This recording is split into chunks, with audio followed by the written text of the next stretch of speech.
மேன்மை அடைய முடியும் என்பதை இன்னைக்கு நீங்கள் மைண்டில் வச்சுங்க. படித்து முடிச்சிட்டோம்ல, புதிய படிப்பை நீங்கள் படிக்க உள்ளே போகிறீர்கள் என்ற புரிதல் இருக்கிறவர்கள் மட்டும்தான் லைஃப்பில் அடுத்த கட்டத்துக்கு நீங்கள் போக முடியும். நேற்றை விட இன்றைக்கு ஒரு சிறந்த நாளை உங்களால் உருவாக்கி கொள்ள முடியும் அப்படின்னா தான் நம்ம அடுத்த கட்டத்துக்கு நகர்றோம் அப்படின்னு அர்த்தம்.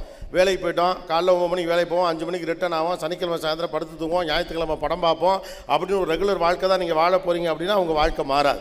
உங்கள் வாழ்க்கையை மாற்றுவதற்கான முயற்சியை நீங்கள் தான் எடுக்க வேண்டும் என்ற புரிதலோடு ஒரு அலுவலக சூழலுக்குள் செல்லுங்கள். கற்றல் என்பது காலம் முழுக்க வரக்கூடிய வேண்டும். ஸோ நீங்கள் எல்லாருமே என்னென்னா, ஒரு கட்டத்தில் நம்ம படித்து முடிச்சுட்டோம், இதுக்கப்புறம் வேலைக்கு போகிறோம், அத்தோட வாழ்க்கை முடிஞ்சு போச்சு, செட்டில் ஆகிட்டோம் நினைக்காதீங்க. லைஃப்பில் செட்டில் ஆகிற ஒன்று கிடையவே கிடையாது, ஒரு மித்து. நம்ம இன்னொருத்தரை பார்க்குறப்ப செட்டில் ஆகிட்டான் நினைப்பான். சைக்கிளில் போகிறவன் காரில் போகிறவனா செட்டில் ஆகிட்டான் நினைப்பான். காரில் போகிறவன் அதை விட பெரிய காரில் போகிறவனா செட்டில் ஆகிட்டான் அப்படின்னு நினைப்பான். இப்போ என்னையை பார்த்தா நான் செட்டில் ஆகிட்ட மாதிரி உங்களுக்குலாம் தோணும்ல. அவருக்கு என்னப்பா இங்கே இருக்காரு, டிவிலே வராரு, டிவி ஆஃப் பண்ணால் கூட அந்த ஆள் தெரியுறான், செட்டில் ஆகிட்டான். நானும் செட்டில் ஆகலை, நீங்களும் செட்டில் ஆகலை. நம்மளை கொண்டு போய் ஒரு நாள் உள்ளே வச்சு புதப்பாங்கல்ல, அன்னைக்கு தான் நம்ம செட்டில் ஆகும். லைஃப்பில் செட்டில் ஆகணும்னு நினைக்காதீங்க. லைஃப்பில் எப்போ செட்டில் ஆகணும் நீங்கள் நினைக்கிறீங்களோ அப்போ அடுத்த கட்டத்துக்கு போக வேண்டும் என்ற வேட்கை குறைந்து விடும். ஒன்று. ரெண்டாவது, கிடைத்திருக்கக்கூடிய ஆப்பர்ச்சுனிட்டியை சரியாக பயன்படுத்தி கொள்ளணும் அப்படின்னு நினைங்க. ஓகே, ஒரு லாவிஷான லைஃப் ஸ்டைல் வேணும், நிறைய பணம் வேணும், காசு வேணும் அப்படிங்கிறத பற்றி மட்டும் வாழ்க்கையை யோசிக்காதீங்க. திட்டமிடுகிற வாழ்க்கை என்பது கெரியரை மட்டும் நீங்கள் திட்டமிடக்கூடாது, வாழ்க்கையும் சேர்த்து திட்டமிடணும். அப்போ ரொம்ப முக்கியமான விஷயம் என்னென்னா, உங்கள் பிரெயினை புதிய விஷயத்தை கற்றுக்கிறதுக்கு ஏற்ற மாதிரி தொடர்ச்சியாக பழக்கி கொண்டே இருங்கள். நீங்கள் காலம் முழுவதும் மாணவராக இருப்பதன் வழியாக மட்டும்தான் நீங்கள் அடுத்த இடத்தை அடைய முடியும். மிகப்பெரிய ஸ்காலர்ஸ்லாம் வாழ்க்கையில் ஜெயிச்சவங்களாம் நமக்கு சொல்லிட்டு போயிருக்கிற செய்தியெல்லாம், நான் ஒரு மாணவன் அப்படி தான், நான் ஒரு தமிழ் படிக்கும் மாணவன், நான் அறிவியல் படிக்கும் மாணவன் தான் எல்லாருமே நம்மகிட்ட சொல்லிட்டு போயிருக்காங்க. அதனால் கற்றலை ஒரு இடத்திலும் நிறுத்தி விடாதீர்கள். ஏன்னா உங்களுக்கு இங்கே காலேஜில் முடிச்சிட்டோம். ஏன்னா நமக்கு என்னென்னு கேட்டால் ரொம்ப சின்ன வயசுலேருந்தே படிக்க ஆரம்பிச்சிடும். நாங்களாம் படிக்கிறப்ப எல்கேஜி யூகேஜின்னு ஒன்று இருந்துச்சு. நீங்களாம் அதுக்கு முந்தின கேட்டகிரி ப்ரீகேஜிலாம் படிச்சுட்டு வந்திருப்பீங்க இல்லையா. கிட்டத்தட்ட நர்ஸு கையிலேருந்து வாங்கி பிள்ளையை கொண்டே நேராக ஸ்கூலில் விட்டதுலேருந்து படித்ததுனால கொஞ்சம் சின்ன டயர்ட்னஸ் இருக்கலாம். ஆனால் அந்த டயர்ட்னஸ்க்குள்ளே போகாதீங்க. புதிதாக கற்றுக்கொள்வதற்கான உத்வேகத்தை உருவாக்கி கொள்ளுங்கள். அப்போ ஒரு ஆஃபீஸுக்கு போய்ட்டோம், ஒரு எம்என்சிக்கு போய்ட்டோம், ஒரு கோர் கம்பெனிக்கு போய்ட்டோம், இல்லை ஏதோ ஒரு கம்பெனிக்கு போய்ட்டோங்கிறதுனால வாழ்க்கை முடிஞ்சிருச்சுன்னு தயவு செஞ்சு நினைக்காதீங்க. அடுத்த கட்டத்திற்கு போவதற்கான முதல் படியை நீங்கள் எடுத்து வைத்திருக்கிறீர்கள் என்பதை இயல்பாகவே புரிந்து கொள்ளுங்கள்.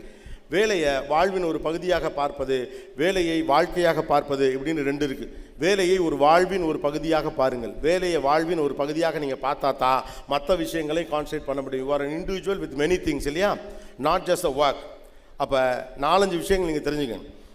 ஒரு ஆஃபீஸுக்கு போய்ட்டு முதல்ல குறைஞ்சபட்சம் 1 வருஷமாவது இருக்க பாருங்க. இப்போ இருக்கக்கூடிய பெரிய பிரச்சனைனா, அடுத்த இடத்துல 1000 ரூபா காசு கூட தராங்கன்னா டப்புன்னு ஜம்ப் பண்ணுறோம். கம்பெனிகளுக்கும் எம்ப்ளாயீஸ் மேலே பெரிய விசுவாசம் இருக்கிறதில்ல, எம்ப்ளாயீஸ்க்கும் கம்பெனி மேலே பெரிய விசுவாசம் இருப்பதில்லை. ஒரு சூழலை நீங்கள் புரிந்து கொள்வதற்கு, அந்த ஆற்றலை நீங்கள் பெறுவதற்கு அந்த சூழலுக்குள் பழகி நீங்கள் வாழணும். இதுவரைக்கும் உங்களோட ஒத்த மனிதர்களோடு பழகி இருக்கிறீர்கள் இல்லையா. நம்ம ஃப்ரெண்ட்ஸ் சர்க்கிளாக இப்போ எப்படி இருக்குது யோசிச்சு பாருங்கள். நமக்கு எவெல்லாம் செட் ஆகிறோன்னா அவன் தான் நம்ம ஃப்ரெண்ட்ஸ் சர்க்கிளில் இருக்கான் இல்லையா. எல்லாத்தையும் கழட்டி விட்டுருவோம். 10 பேர் சேர்ந்து V10 அப்படின்னு சொல்லிட்டு ஒரு வாட்ஸ்அப் குரூப் வச்சுருப்பான். ஆனால் ஒருத்த மட்டும் நம்மளை பிரச்சனை பண்ணுறான்னு சொல்லிவிட்டு அவனுக்கு தெரியாமல் 9 பேர் ஒரு குரூப்பில் இருப்பீங்களா இல்லையா. அதிலே 2 பேர் சேர்ந்து தனியாக ஒரு குரூப் வாங்க V2 அப்படின்னு, அவங்க எல்லா குரூப்லையும் இருப்பாங்க. இப்போ ஒத்த மனிதர்களோடு பழகி நமக்கு இப்போ என்ன ஆயிடுச்சுன்னா, மாற்று கருத்து சொல்லக்கூடிய மனிதர்களை எதிரிகளாக பார்க்கக்கூடிய மனோபாவம் நமக்கு வந்திருக்கிறோம். நம்ம most of the time we deal with machines இல்லையா. கூகுளோட பேசிகிட்டு இருக்கோம், ChatGPT கூட பேசிகிட்டு இருக்கோம், அலெக்ஸா கூட பேசிகிட்டு இருக்கோம், இல்லைனா யாராவது ஒருத்தன் டிவியில் வரான் அவங்க கூட பேசிகிட்டு இருக்கோம், இல்லாட்டி சாட்டில் எவங்க கூட பேசிகிட்டு இருக்கோம். திடீர்னு அந்த என்ன PUBG விளையாடுறேன், நான் சுடுறான் அவனை, கொள்றான் அவனை, எவனோட விளையாடுறானே தெரியல, விளையாடிட்டு இருக்கோம். அப்போ எதிர்க்கிற, வேற்று கருத்து சொல்லுகிற, உன் கருத்து தவறுன்னு சொல்லுகிற, நீ செய்வது தவறுன்னு சொல்லுகிற மனிதர்களே நமக்கு பிடிக்காமல் போய்கொண்டே இருக்கு. அதனால தான் சொந்தக்காரெல்லாம் மோசம் அப்படிங்கிற வார்த்தையே வருதுன்னா நம்மளை அவன் விமர்சிக்கிறான். சித்தப்பாக்காரன் கூப்பிட்டு கிருதாவை நீளமாக வைக்காதரா, முட்டி தெரிகிற மாதிரி டவுசர் போடாதரான்னு சொல்கிறப்ப கோவம் வருது, நீ யார் தலையிடன்னு. அப்போ எதிர்த்து சொல்லுகிற மனிதர்கள், தவறு என்று உங்கள்கிட்ட சுட்டி காட்டக்கூடிய மனிதர்களை நீங்கள் விலக்கியே வந்திருக்கிறீர்கள். இதுக்கு முன்னால் அப்படி சூழல் இல்லை. கடந்த 10-15 ஆண்டுகளாக அப்படி தான் இருக்குது. ஃப்ரெண்ட்ஸ் ஆஃப் கன்வீனியன்ஸ் தான், ரிலேஷன்ஷிப்பை நம்ம அப்படி தான் வச்சுருக்கோம். அவங்களை குற்றம் சொல்லலாம், காலம் அப்படி மாறி இருக்கிறது. ஆனால் இனிமேல் நீங்கள் அலுவலக சூழலிலோ சமூகத்திலோ சந்திக்க போகிற மனிதர்கள் எல்லோரும் உங்களோடு ஒத்த கருத்துடையவர்களாக இருக்க வேண்டும் என்று அவசியம் இல்லை. உடனே நீங்கள் என்ன முடிவு பண்ணிடுங்க, எனக்கு எதிராக அவன் பாலிடிக்ஸ் பண்ணுறானோ, அவன் கருத்தை சொல்கிறான் ரைட்டு தானே, அவன் சொல்கிறது உங்களுக்கு பிடிக்கலைங்கப்பா, நீங்கள் சொல்கிறது அவனுக்கு பிடிக்கல, அவருக்கு பிடிக்கலன்னு ஒரு காரணம் இருக்கும்ல. அப்போ ஒரு அலுவலக சூழலுக்குள் பழகுவது எப்படின்னு யோசிங்க. அது ஒரு கல்லூரி சூழலை போல் இருக்காது. உங்களோடு ஒத்த மனதுரைகள் எல்லாரும் ஒரே பெஞ்சில் நீங்களாம் ஒன்றா உட்காந்து ஒரே பஸ்ஸில் போயிட்டு ஒரே ஹோட்டலில் சாப்பிட்டு ஒரே சினிமா பார்த்து நம்ம ஒன்றாவே தெரியுமா மாப்பிள்ள அப்படின்னு இருந்தீங்களே, உங்கள் கல்லூரியுடைய காரிடார் அல்ல, ஒரு அலுவலகத்தின் காரிடார். ரெண்டுக்கு வித்தியாசம் இருக்குது. You guys are grown adult now. You are going to see the world with your own eyes now. இது வரைக்கும் உங்களை யாரோ தாங்கி கையில் பிடிச்சிட்டே இருந்திருப்பாங்க. அவங்க ஓகே, அந்த பக்கமாக வச்சுங்க. உங்களை யாராவது தாங்கி கையில் பிடிச்சிட்டு கூட்டி போயிட்டே இருந்திருப்பாங்க. இனிமேல் அப்படி இல்லை, நீங்கள் தான் போகணும். ரோட்டுக்கு நடுவில் போகணுமா, ஓரமாக போகணுமா, எந்த பஸ்ஸில் ஏறணும், எங்கே இறங்கணும்னு. அப்போ 4-5 விஷயத்துக்குள்ளே ட்ராப்புக்குள்ளே மாட்டிக்காதீங்க. நான் அடிக்கடி இதை சொல்கிறேன் நிறைய இடங்களில். ஏன்னா இப்போ அந்த ட்ராப்புக்குள்ளே தான் மாட்டிக்கிறோம். மொதல் விஷயம், இந்த உலகமே எனக்கு எதிராக நிற்கிது. ஒரு அலுவலக சூழலுக்கு நீங்கள் போன உடனே ஒருத்தவங்களை மறப்பான் இருக்கும். நம்ம என்னப்போ இந்த உலகமே எனக்கு எதிராக நிற்கிது, பூரா பேர் என்ன காலி பண்ணே பார்க்குறான், நண்பர்கள்லாம் துரோகம் செய்கிறாங்க, இதெல்லாம் ட்ராப். உங்கள் தோல்வி உங்களால் ஒத்துக்கொள்ள முடியாத போது உங்களுக்கு ஈகோ இடிக்கும் இல்லையா? நம்ம ஒரு விஷயம் செய்கிறோம், அது ஒர்க் அவுட் ஆக மாட்டேங்குது அப்படின்னா நமக்கு நம்மளை குறை சொல்ல மனசு வராது, நமக்கு ஈகோ இடிக்கும். அதில் எனக்கு திறமை இல்லையா, நான் என்ன முட்டாளா அப்படின்னு நமக்கே தோணும்ல. அப்போ நமக்கு என்ன தோணும், இதை வெளியில் சொல்ல முடியாதுங்கிறப்ப நம்ம இந்த சாக்கு போக்குகள் எடுத்துக்குவோம். எனக்கு எதிராக அவன் சதி செஞ்சுட்டான், என் டீம் லீடர் சதி செஞ்சுட்டான், என் ஆஃபீஸ் என் திறமையை புரிஞ்சுக்கல, இந்த குடும்பம் என்னுடைய அன்பை புரிஞ்சுக்கல, என் நண்பர்கள் என்னுடைய நேர்மையை புரிஞ்சுக்கல. இதெல்லாம் சொல்கிறதுக்கான காரணம் என்னென்னு கேட்டால், நீங்கள் உங்களை புரிஞ்சுக்கல. அதுக்கு ஒரு மனசு சாந்திக்காக ஓசாந்தியுமாக நம்ம ஊரில் ஓசாந்திக்காக சொல்கிற சாக்கு போக்கு. அதனால் இந்த ட்ராப்புகளை மாட்டிக்காது.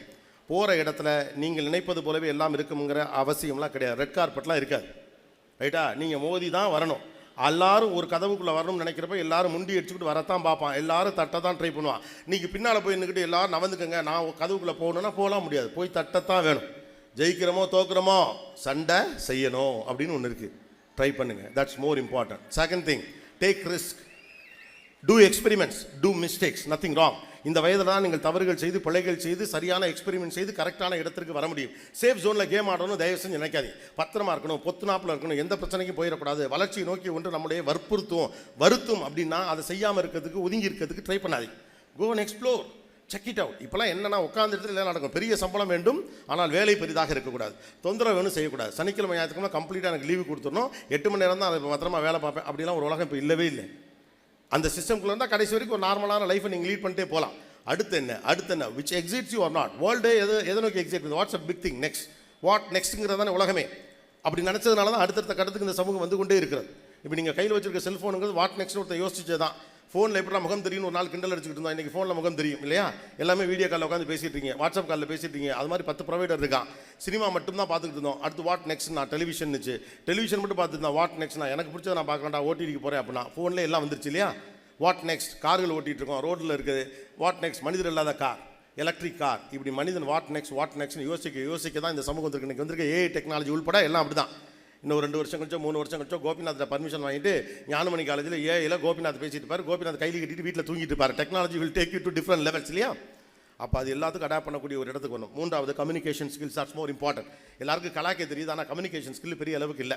எனக்கு ரொம்ப எக்ஸைட் ஆனது அந்த பையன் பேசுனது ரொம்ப சந்தோஷமாக இருந்தது. ஏன்னா அவனை எல்லாரும் பார்க்கணும்னு நான் மேடைக்கு வர சொன்னேன். அவன் என்னை பற்றி பேசினாங்கிறதுக்காக கூப்பிடல.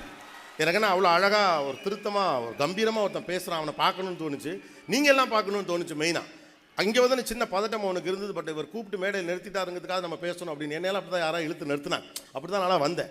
So communication is more important. Who you ஆர்னு நீங்கள் முதல்ல சொல்கிறதுக்கான பக்குவத்தை பெற்றிருக்க வேண்டும். அப்போ கம்யூனிகேஷனுங்கிறது மொழியெலாம் இல்லை, என்ன மாதிரி நீங்கள் பேசணும் அப்படிலாம் நான் சொல்லலை. அது யாராவது ஒருத்தரை போல் சிறப்பாக பேசணும், சொல்ல வருகிற விஷயத்தை தெளிவாக சொல்லுவதற்கான துணிச்சல் வேண்டும். அப்போ கம்யூனிகேஷன் முதல்ல நீங்கள் இருக்கணும் அப்படின்னால என்ன அர்த்தம்னா, எதிரால் இருக்கவனுக்கு புரிய வைக்கணுங்கிற எண்ணம் இருக்கணும். நீ புரிஞ்சுக்க மாட்டே போட அப்படின்னு சொல்லக்கூடாது. அவன் நான் என்ன சொன்னாலும் புரிஞ்சுக்க மாட்டான், இல்லை அவன் புரிகிற மாதிரி நீங்கள் சொல்லலை. Communication is the key today. People those are successful the next level are good communicators. நீங்கள் டெக்னாலஜி நீங்கள் எல்லாரும் படிச்சிடலாம் இல்லையா?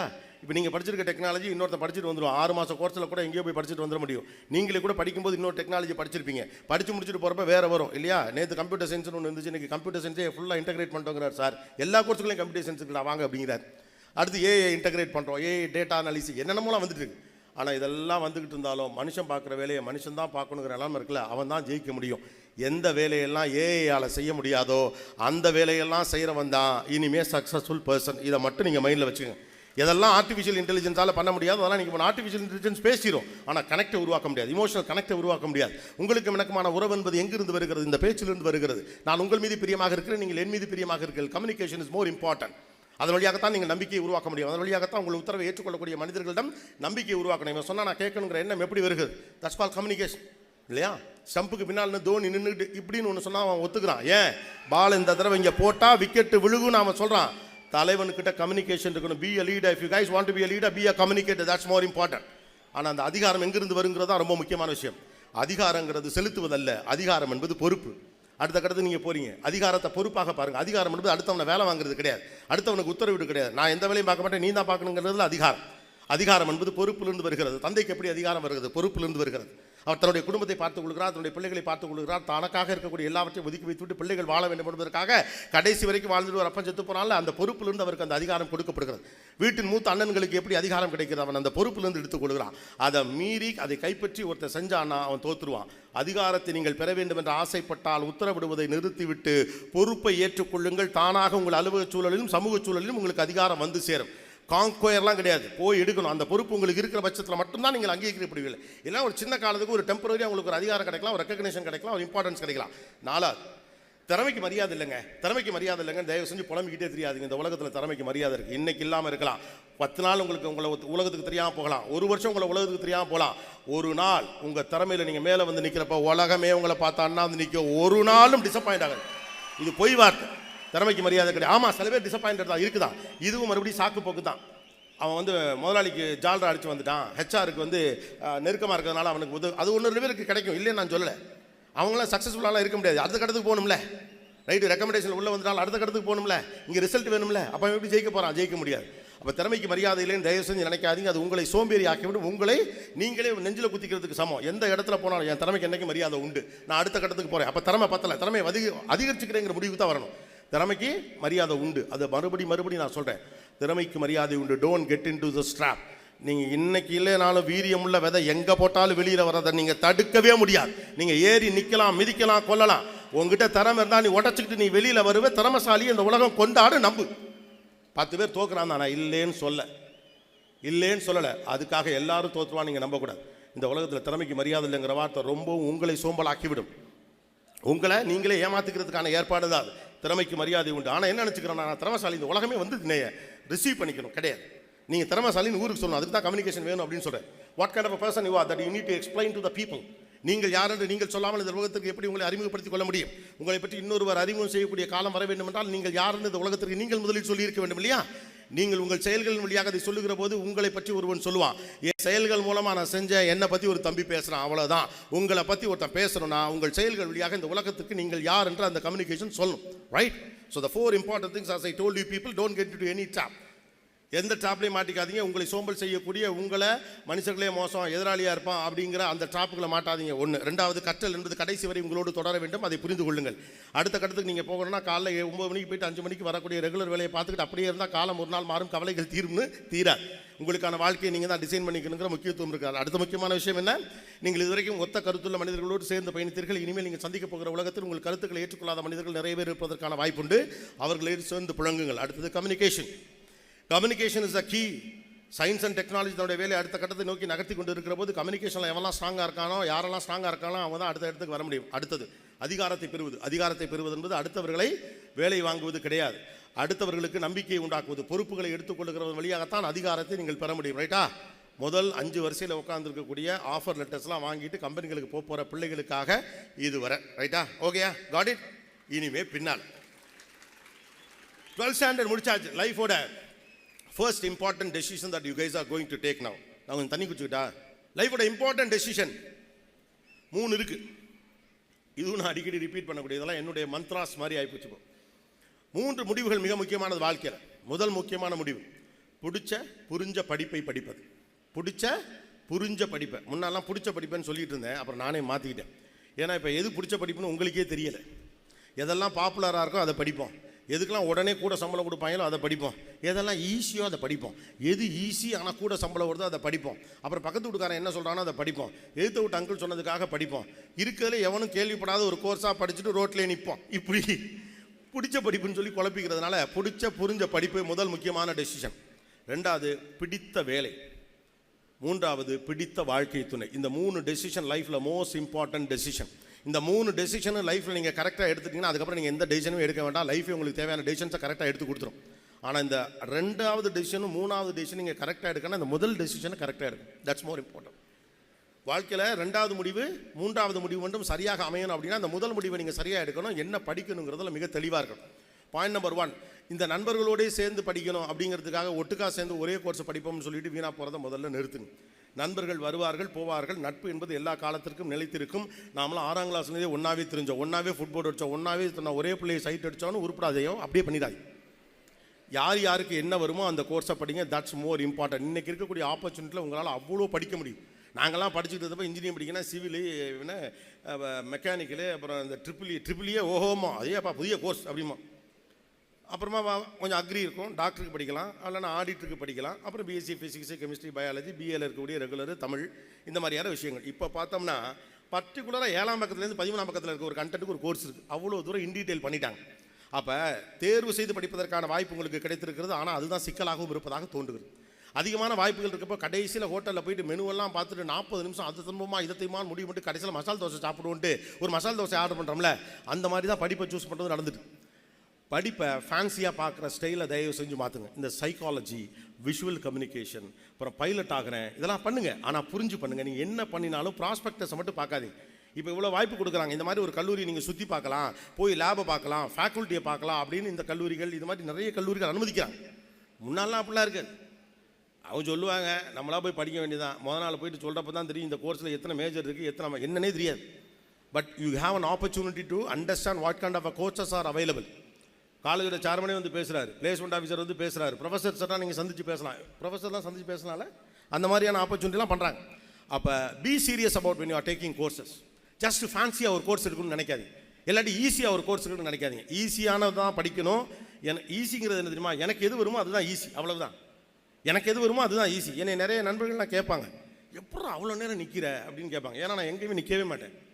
நான்லாம் திருச்சியில் காலேஜில் படித்த காலகட்டத்தில் பஸ்ஸில் நின்றுட்டு போனால் ஏற மாட்டேன், முடியாதுன்றேன். டேய் 15 நிமிஷம்டா, அதெல்லாம் முடியாது, உட்கார பஸ்ஸில் தான் ஏறுவேன். அங்கேயே நான் நிற்க மாட்டேன், வீட்டிலலாம் நிற்கவே மாட்டேன், எப்போதும் உட்கார்ந்தா இருப்பேன், இல்லை படுத்து கிடப்பேன். அதனால் என்னுடைய தனிப்பட்ட நண்பர்களுக்கு தெரியும், ஒரு சோம்பேறி பையன் இவன் எப்படி அங்கே நிற்கிறான். ஒரு ஷோ 6 மணி நேரம் நடக்கும், 2 ஷோ 12 மணி நேரம், ஷூட்டிங் மட்டும் 12 மணி நேரம் பண்ணணும். நடுவில் 2 மணி நேரம் அதில் ஏதாவது டிஸ்கஷன்ஸு லொட்டு லோஸுக்கு நிற்கணும், நின்றுக்கிட்டே இருக்கணும். அவங்களும் பழகி பழகி எனக்கு ஒரு சேர் பண்ணுங்கிற எண்ணமே அவங்களுக்கு போயிடுச்சு.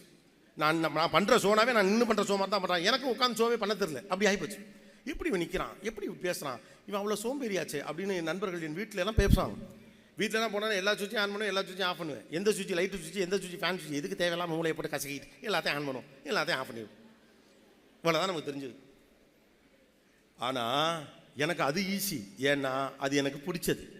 நீயானாங்கிறது எனக்கு பிடிச்சது, மக்கள்கிட்ட பேசுறதுங்கிறது எனக்கு பிடிச்சது, கேள்வி என்பது எனக்கு பிடிச்சது, நான் பிடிச்சதை செய்யணும்.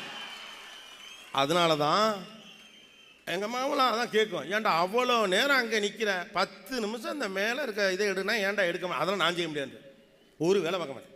ஆனால் எனக்கு பிடித்ததை செய்கிற போது அது ஈஸி. நீங்கள் ஈஸின்னு ஒன்று கிடையவே கிடையாது. எனக்கு ஈஸியாக இருக்கிறது உங்களுக்கு கஷ்டம், சரியா?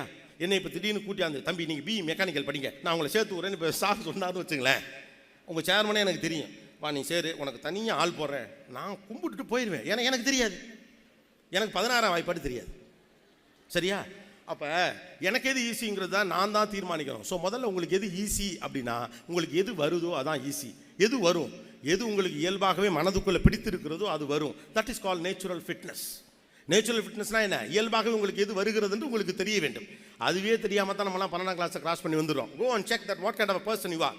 நீங்கள் சயின்ஸ் பர்சனா, ஆர்ட்ஸ் பர்சனா, ஹியூமானிட்டிக்ஸ் பர்சனா, லிட்ரேச்சர் பர்சனா, எப்படிப்பட்ட மனிதர் நீங்கள், உங்களுடைய என்ன ஓட்டம் எதை நோக்கியதாக இருக்குன்னு பாருங்கள். அதுதான் உங்களை உந்தித்தள்ளு. ஏன் நான் சொல்கிறேன் இது முக்கியம் அப்படின்னு சொன்னால், படிப்பு என்பது உங்களோட காலம் முழுக்க வர வேண்டியது இல்லையா?